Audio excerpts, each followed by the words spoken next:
There are people who spend decades living under a name, a family, a past that feels completely real, until one sentence from a stranger shatters everything. When a man begins to realize he might not be who he has always believed he was, and the love he trusted most may have been built on a hidden truth, his entire life starts to unravel. People say the truth always finds its way back, but not everyone is ready when it does. So what happens when that truth has the power to destroy everything you've ever known? Do you hold on to the life you've lived, or risk losing it all to discover who you really are? Before we dive into today's story, let us know where you're tuning in from. It's always amazing to see where our stories travel. Don't forget to subscribe so you won't miss the next twist in this journey. Now, let's listen to him from the heart. My name is Caius Rowan Ashford. I'm 33 years old, I live alone in Portland, and for as long as I can remember, I've built my life around control. Deadlines structure quiet routines. I edit manuscripts for a living, memoirs, mostly other people's stories, and I've always liked the idea that life, if handled carefully enough, could be shaped into something clean and predictable. That afternoon, nothing felt unusual at first. I was standing in line at a pharmacy on Northwest 23rd Avenue, the kind with narrow aisles and too bright lighting that made everything look slightly artificial. My body felt heavy, like the flu had settled behind my eyes, pressing forward. I just wanted my prescription and my bed. That was it. Nothing complicated. There were 3 people ahead of me. A man arguing quietly about insurance, a woman scrolling through her phone, the soft hum of refrigeration units, normal. Completely normal. Then someone stepped in line behind me. I didn't turn right away. I felt at first the way people sometimes look at you a little too long. Not curiosity, not recognition. Something more focused than that. You look just like my brother. Her voice was calm, not loud, not emotional, just certain. I glanced over my shoulder, mid-50s, maybe early 60s. Gray hair pulled back, hands rough like she worked outside a lot. Nothing about her should have stood out. I gave her the same polite smile I'd given 100 strangers before. Yeah, I get that sometimes.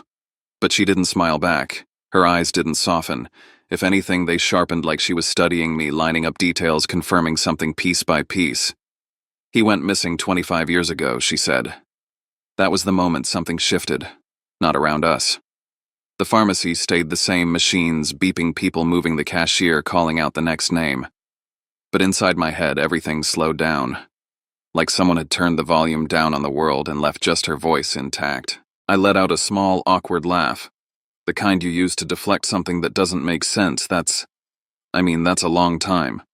She didn't look away. Didn't blink. I turned forward again, suddenly aware of my hands, the way they were gripping the edge of the counter just a little too tight. I told myself it was nothing, just a coincidence. People said things like this all the time. Still, I heard myself ask, what was his name? I don't know why I asked. Maybe to end the conversation. Maybe to prove to myself it meant nothing. There was a pause behind me, not hesitation. Something heavier than that. Then she said it. His name. Elias Rowan.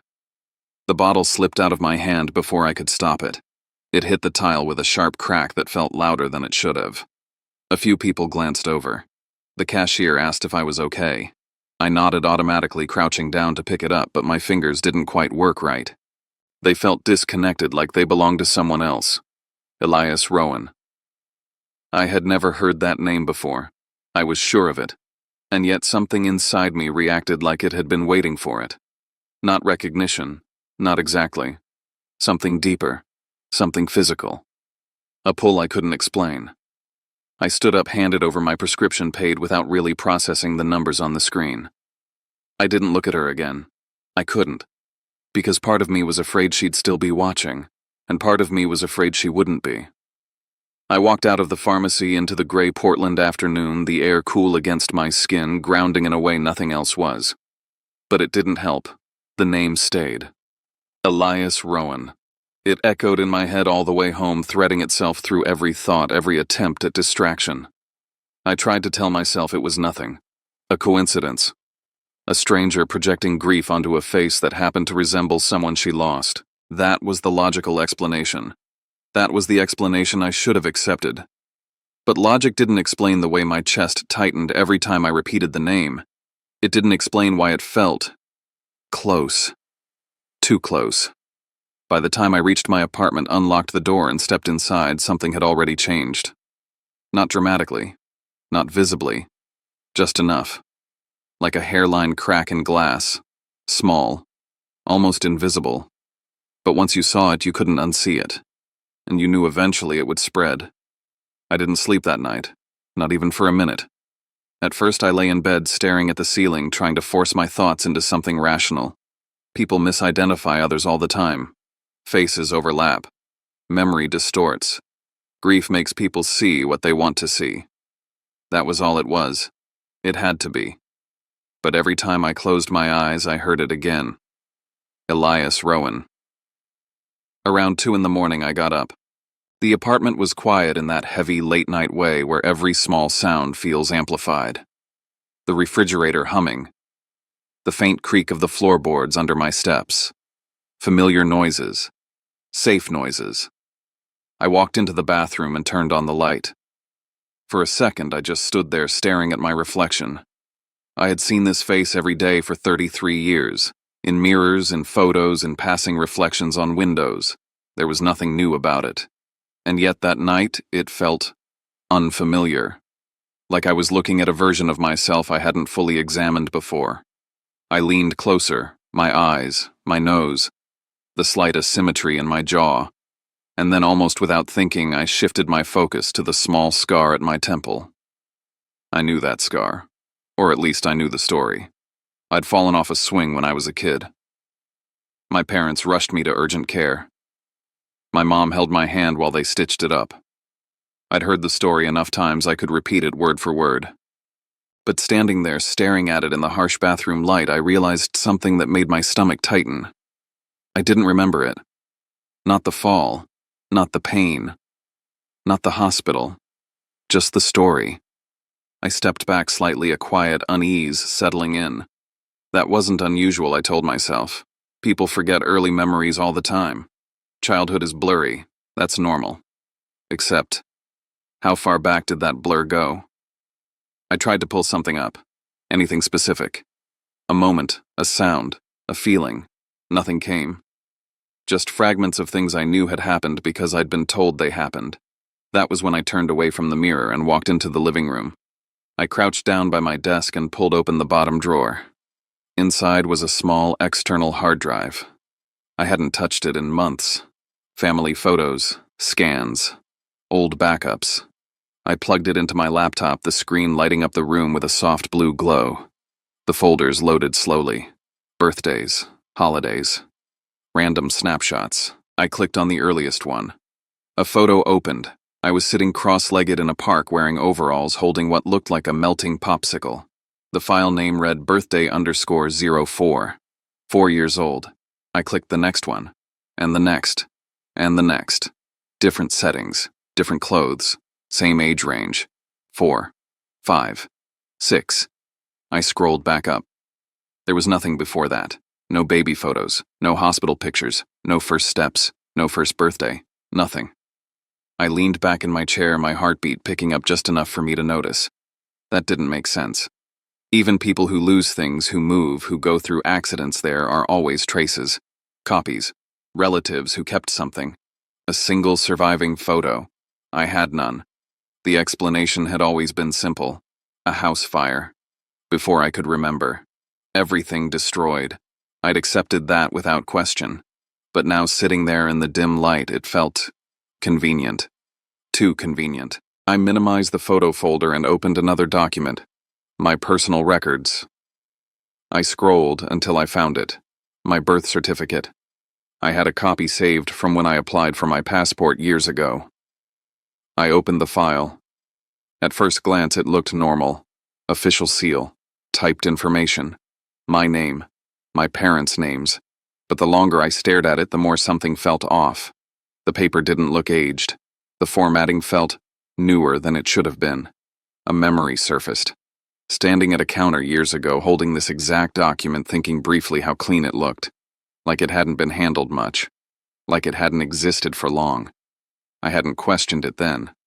I did now. I checked the details. Issued date. It wasn't from the year I was born. It was a reissue. A replacement. I sat back slowly, the weight of that settling in. Replacement. For what? For something lost. Or something that never existed in the first place. The apartment felt different now. The same walls. The same furniture. But the sense of familiarity had shifted into something tighter, more constricting. Like the space itself was closing in. I looked around, suddenly aware that everything I thought I knew about my own life might be built on something incomplete, or worse, something constructed. I pressed my palms against my thighs, grounding myself. Think. There had to be an explanation. There always was. But the more I went over it, the less convincing those explanations became. The missing photos. The borrowed memories. The reissued document. And now, that name. Elias Rowan. I exhaled slowly, my chest tight. This wasn't a coincidence. It couldn't be. For the first time since that moment in the pharmacy, I allowed the thought to fully form. Not as a passing idea. Not as a possibility I could dismiss. But as something real. Something dangerous. Something that had been buried for a very long time. And was finally starting to surface. I wasn't dealing with a stranger's mistake. I was standing at the edge of something that had been hidden from me for years. And whatever it wasn't small. I didn't wait until morning. By the time the sky started turning that dull gray Portland gets before sunrise, I was already sitting at my desk with my phone in my hand, staring at a name I hadn't said out loud until a few hours earlier. Jared Cole. If there was anyone I trusted to look at something objectively without emotion clouding it, it was him. We'd known each other long enough that he didn't ask unnecessary questions, and more importantly, he didn't dismiss things just because they sounded unlikely. I hit call before I could change my mind. He picked up on the third ring. "It's 6 a.m, he said, voice rough with sleep. "This better not be about commas, it's not," I said. My throat felt tight. "I need you to look something up." There was a pause. Not long, but enough. "That's serious." "Yeah." Another pause. Then I heard movement, a chair scraping lightly. "All right. I'm up." "What am I looking for?" I exhaled slowly, trying to steady myself. "A missing person. Name's Elias Rowan." Saying it out loud felt different. Heavier. More real. Jared didn't respond immediately, which meant he was already typing. "Where?" he asked.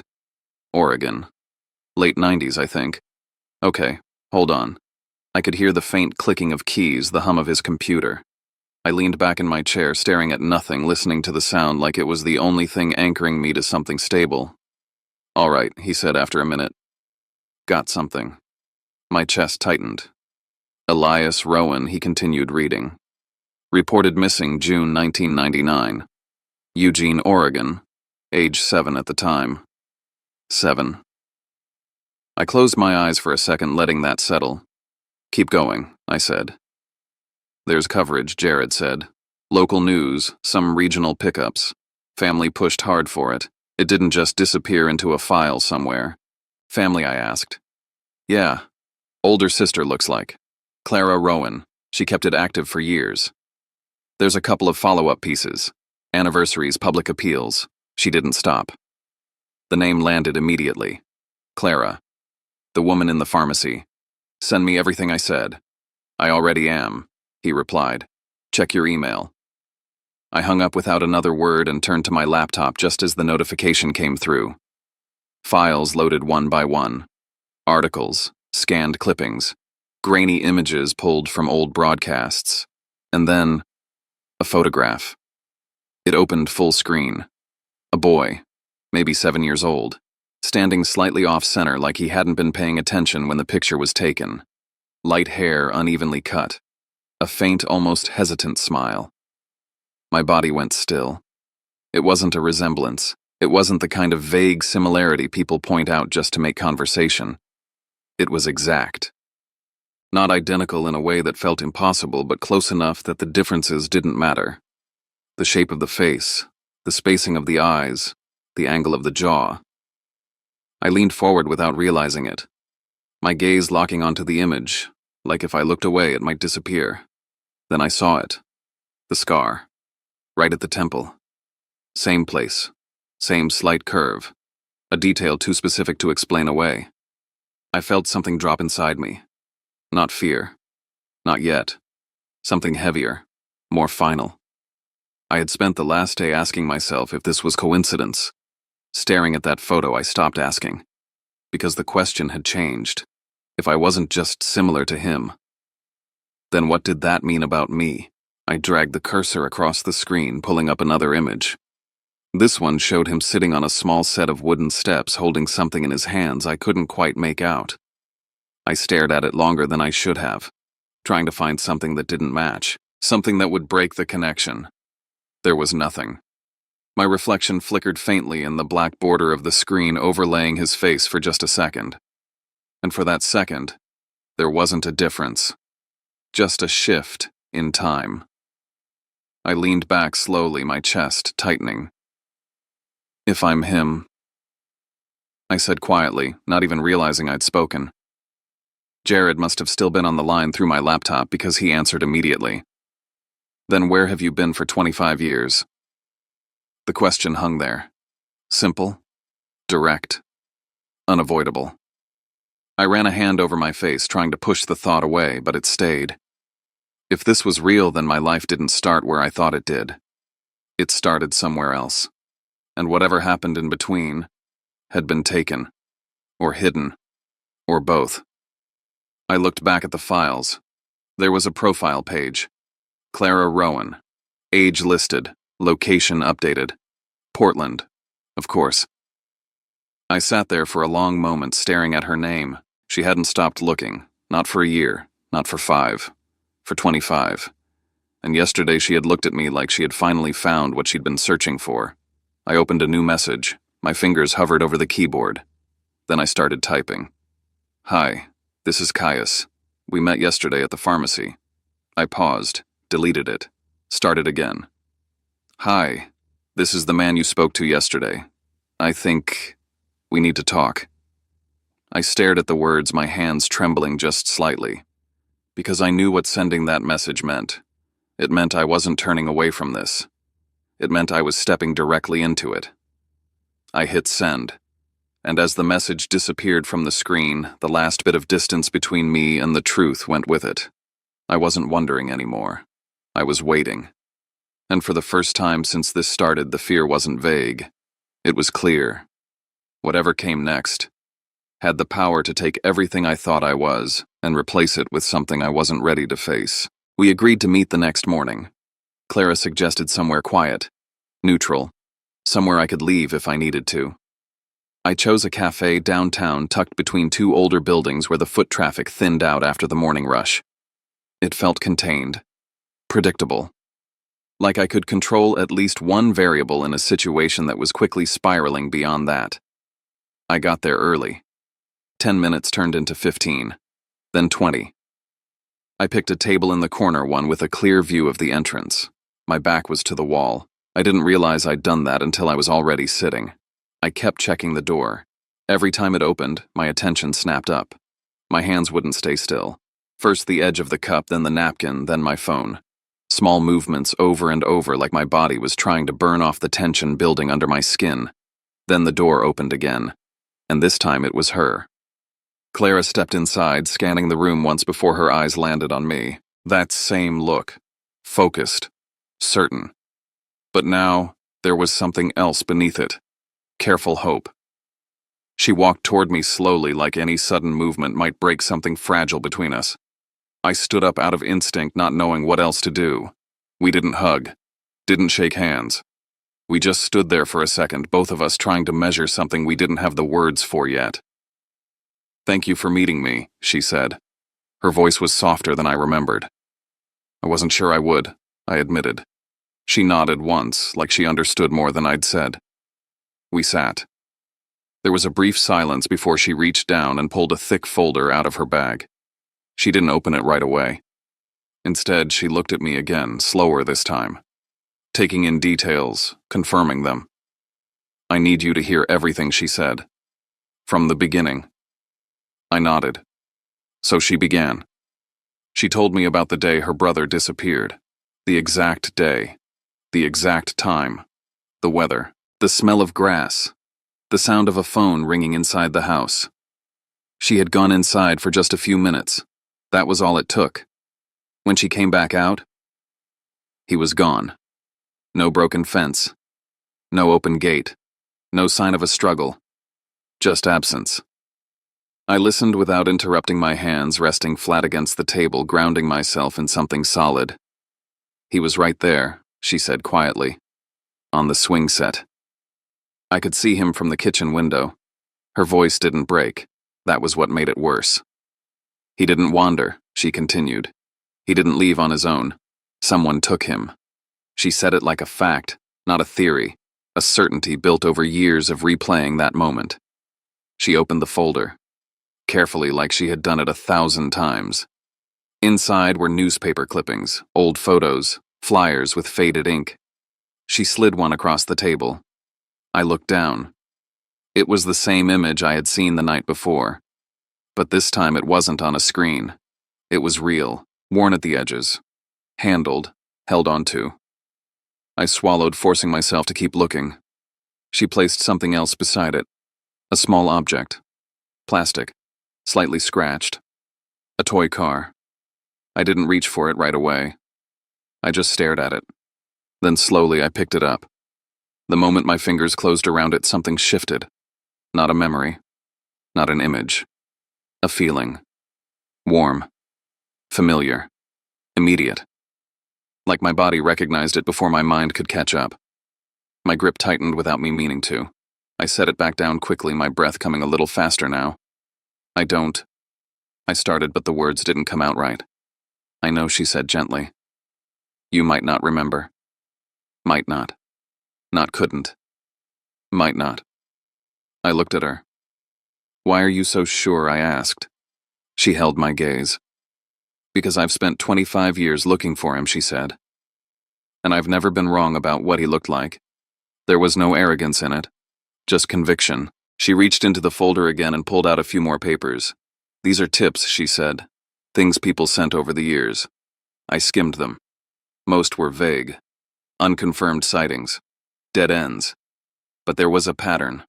Locations. Different states. All within a certain window after he disappeared. He didn't stay in Oregon, she said. Whoever took him, moved him.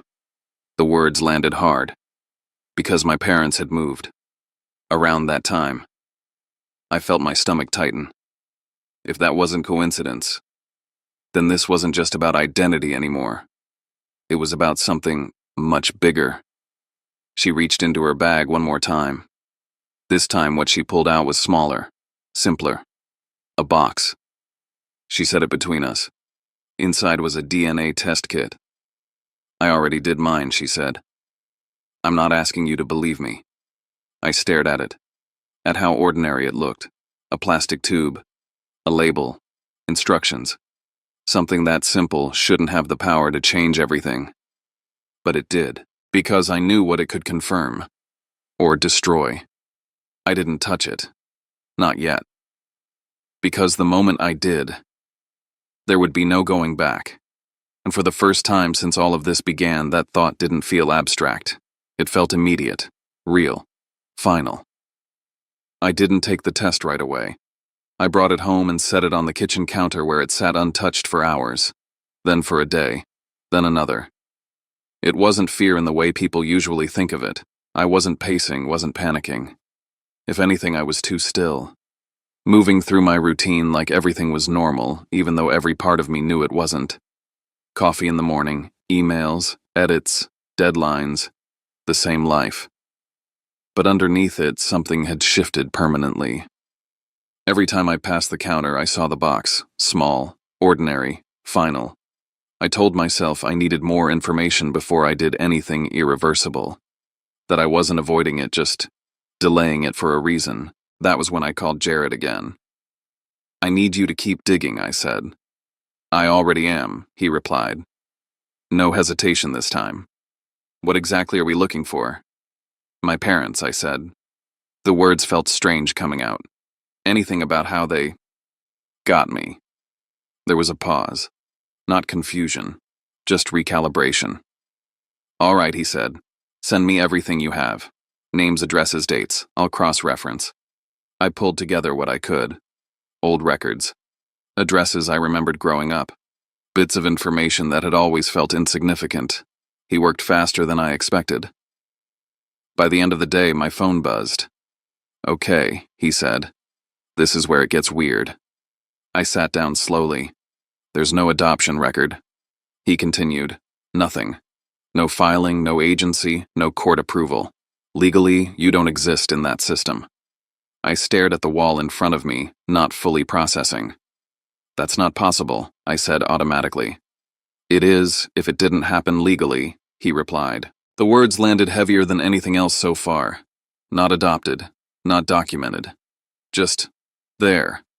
"How did they explain it?" he asked. "They didn't," I said quietly. Another pause. "All right," Jared continued. "There's more." I closed my eyes briefly. "Go on." "There's a financial transaction," he said. "Large enough to stand out. Late 1999. Your parents' account." My chest tightened. "Same year," I said. "Yeah," he replied.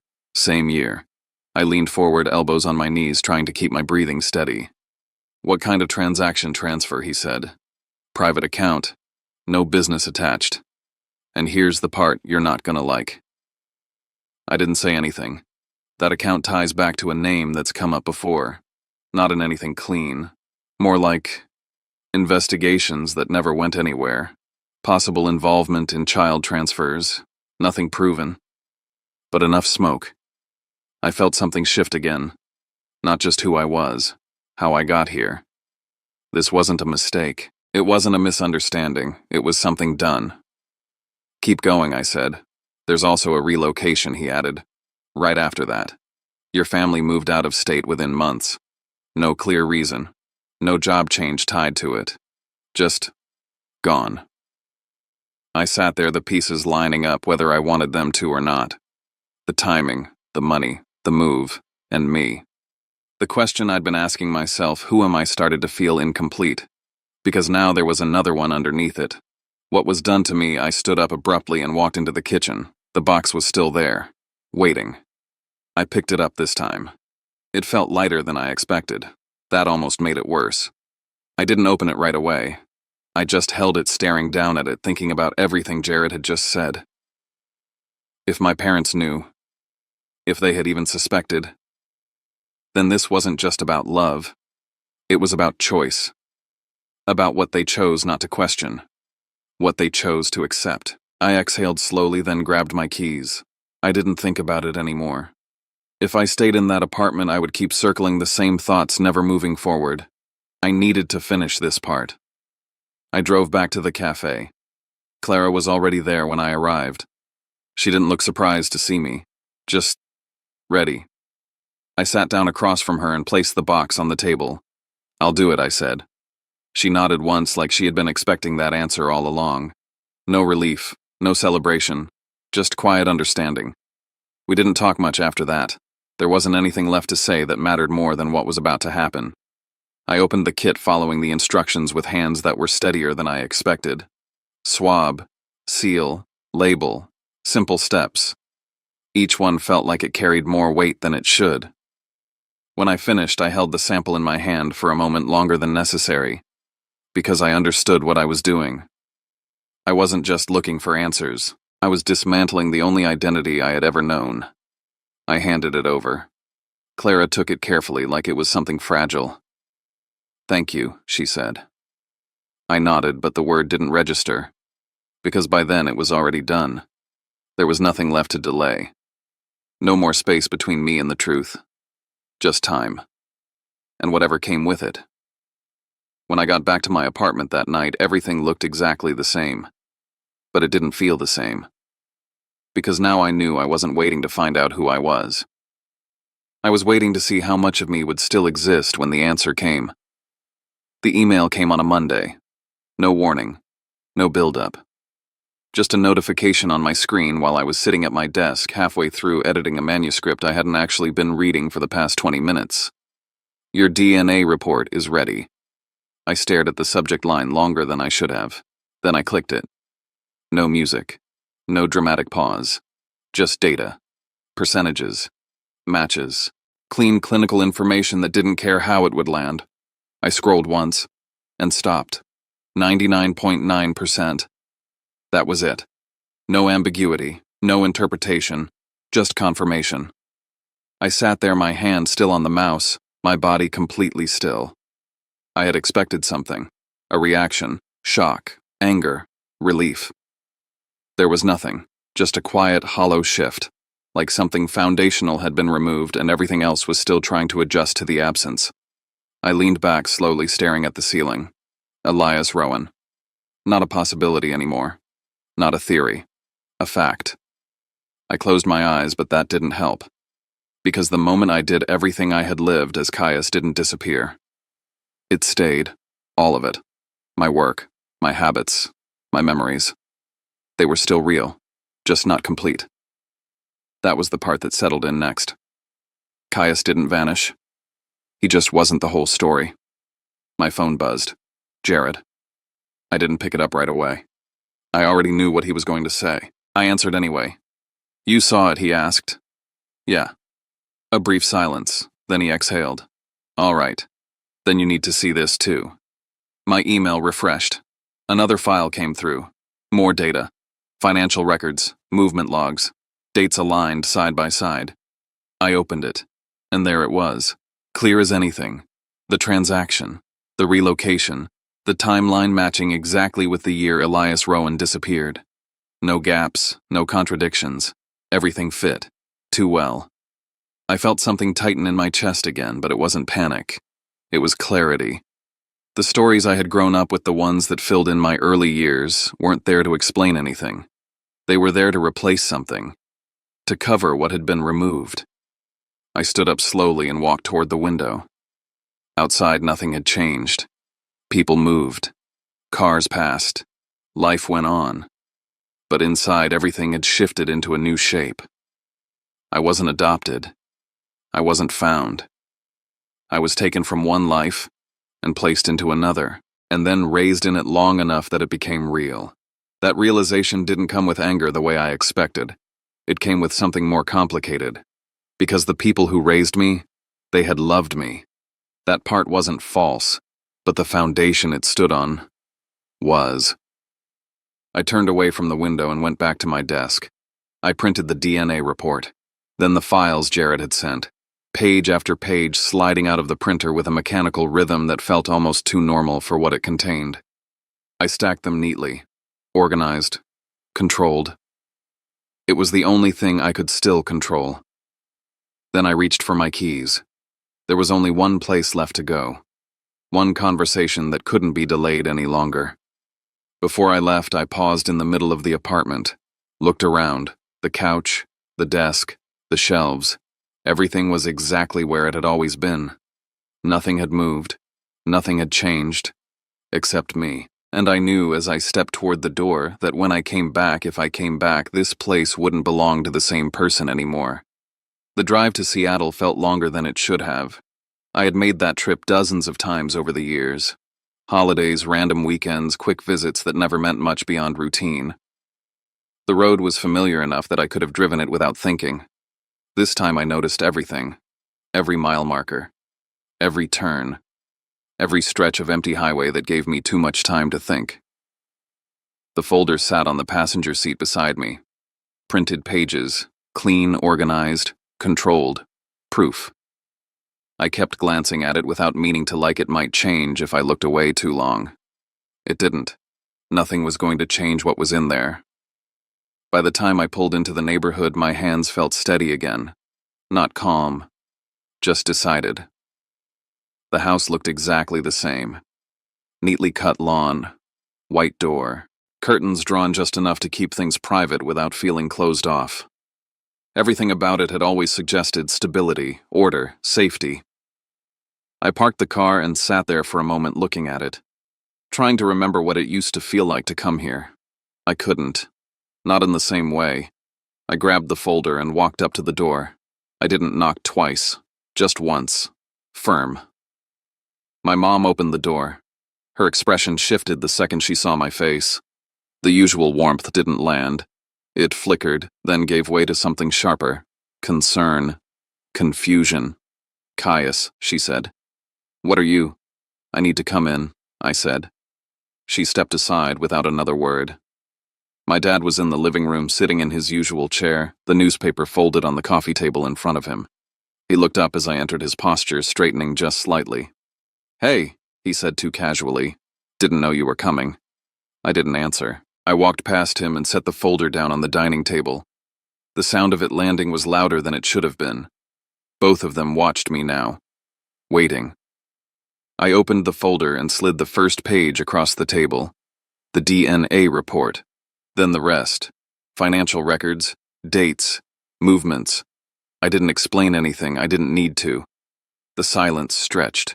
My mom was the first to move. She stepped closer, her hands hovering over the papers before finally picking them up.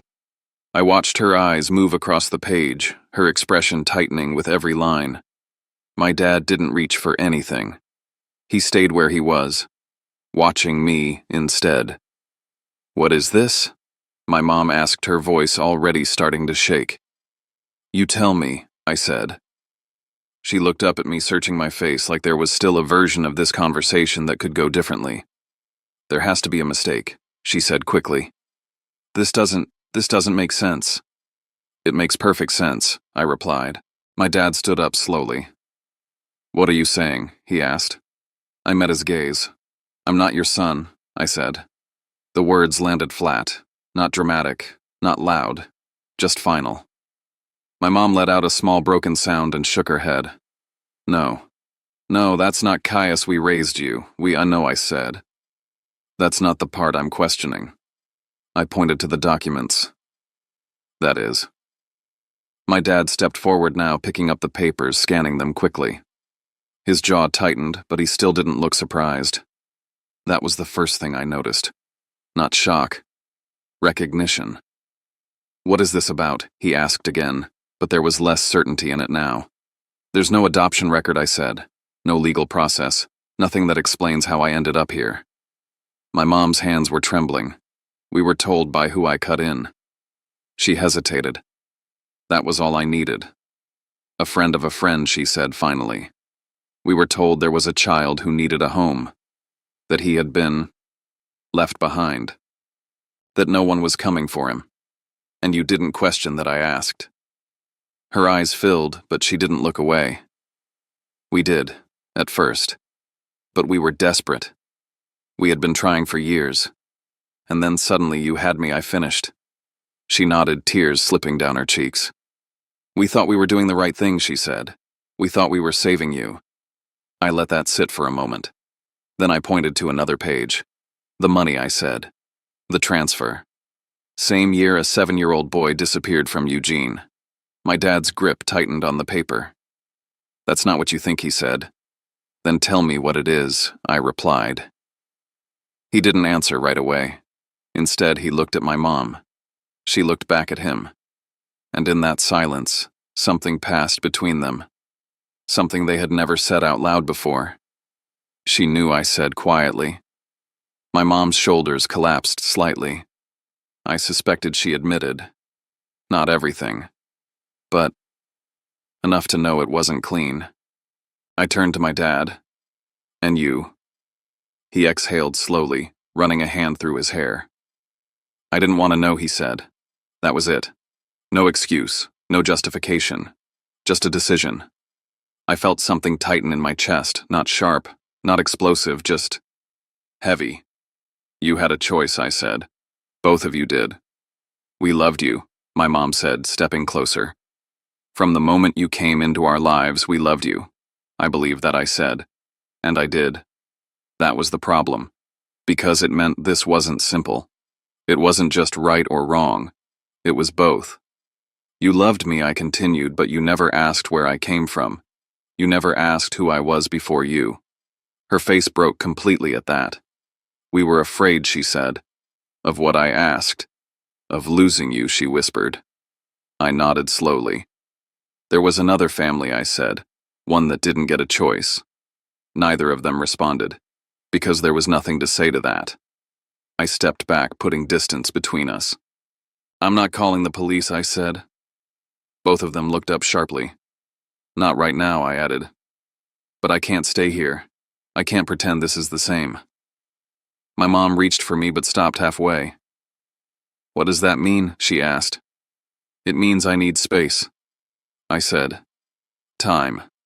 And it means things don't go back to how they were." My dad nodded once like he understood more than he was willing to say.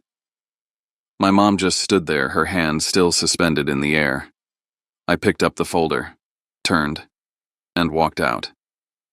I didn't look back. Not once. Because I knew if I did, I might hesitate. And I couldn't afford that anymore. By the time I got back in the car, the house already felt like something separate from me. Not home. Not anymore. Just a place I had lived. And as I drove away, there wasn't relief. There wasn't closure. Just a quiet, open space where something used to be. Eugene was quieter than I expected.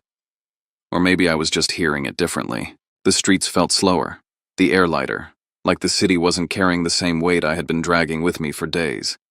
Clara's house sat on a tree-lined street, modest, well-kept, nothing about it standing out. Except for what it represented. I parked outside and sat there for a moment, my hands resting on the steering wheel. This was it. Not the beginning. Not the end. Something in between. I got out and walked up to the door. This time when I knocked, I felt the difference. Not uncertainty, not fear, just awareness.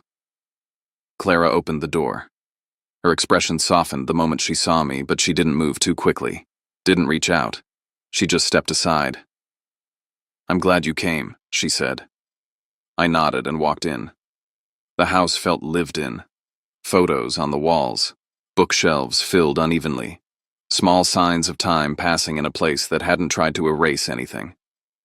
She led me into the dining room. Another man stood there. "You remember Miles," she said. He didn't step forward right away. Just looked at me. Trying to find something in my face. "Yeah," I said quietly. "I remember." It wasn't a lie. I remembered being told about him. But standing there now, that knowledge felt different. We sat down together. No one rushed to fill the silence. There was no dramatic moment. No sudden recognition. Just three people in a room trying to understand how to exist in the same space. Dinner was simple. Food passed quietly. Small questions. Careful answers. They watched me. Not in a way that felt invasive. More like they were trying to map something that had been missing for too long. And I found myself doing the same. Watching how they moved, how they spoke, the way they existed with each other. A life I had been part of, and wasn't. After a while, Clara stood up and walked into the next room. When she came back, she was holding a small wooden box. She set it in front of me. "These were yours," she said. I looked down at it, then slowly opened it. Inside were small things. A bracelet. Faded. Worn. A crayon drawing. Childlike lines forming something that might have been a house. A small pendant, the metal dulled with age. I reached in and picked up the bracelet. Nothing came back. No memory. No image. But there was still something there. A sense of connection that didn't rely on remembering. I set it back carefully. "I don't remember any of this," I said. "That's okay," Clara replied. I looked up at her. "We didn't expect you to," she continued. "We just needed to know you were still here." That was when it shifted. Not in a dramatic way. Just enough. They weren't waiting for me to become who I had been. They weren't expecting something impossible. They just wanted confirmation that the person they lost had lived, had made it through, in some form. Miles leaned back slightly, his expression calmer now. "You don't have to figure everything out right away," he said. "You don't have to be him again." I let that sit. Because for the first time, that pressure lifted. I didn't have to recover something that was gone. I just had to decide what to do with what was here. I stayed a while longer. Long enough for the tension to soften. Long enough for the silence to feel less heavy. When I finally left, it wasn't with answers. Not all of them. But it was different. because I wasn't trying to force them anymore. Back in Portland, I sat at my desk and opened a blank document. Not for work, for myself. I typed my name, then stopped, looked at it. Caius Rowan Ashford. I added one word. Elias. Caius Elias Rowan Ashford. It didn't feel perfect, but it felt true. Not one life replacing another. Both existing. Side by side. I didn't erase anything. Didn't try to rewrite what had already happened. I just made space for all of it. The past I remembered, and the one I didn't. Over the next weeks, things didn't suddenly become easy. I saw my parents again, carefully, with distance. They were trying. Therapy. Conversations they had avoided for years. It didn't fix everything. It didn't erase what had been done. But it changed the way we stood in the same room. Less denial, more truth. And with Clara and Miles, things grew slowly. Not forced, not rushed, just built, piece by piece. I never got all my memories back. Most of them stayed out of reach. But that stopped mattering as much. Because I wasn't defined by what was missing anymore. I was defined by what I chose to carry forward. I didn't go back to being Elias. I didn't stay only Caius. I became something in between. Something that belonged to me. And for the first time since that moment in the pharmacy, I didn't feel like something was breaking. I felt like something was finally being put together. Not perfectly, but honestly. And that was enough. Some stories don't end with everything neatly explained. And maybe that's the point. Sometimes what matters isn't finding every missing piece, but learning how to live honestly with what we do know. In his journey, we see that identity isn't just where we come from, it's also what we choose to carry forward. And even when the truth hurts, it can still make room for something real, something whole. As we sit with this story, we're reminded that people are rarely just right or wrong. Love can exist alongside mistakes. Silence can come from fear as much as intention. And healing. It doesn't always look like closure. Sometimes it looks like quiet understanding given over time without forcing it. If this story stayed with you in some way, you're always welcome here. This is a space where we listen, reflect, and share together. If you'd like, you can subscribe and be part of this small circle that gathers around stories like this. And if something in your own life echoed through his, you can leave a few words below. Thank you for being here with us. I'll see you again soon, with another story worth listening to.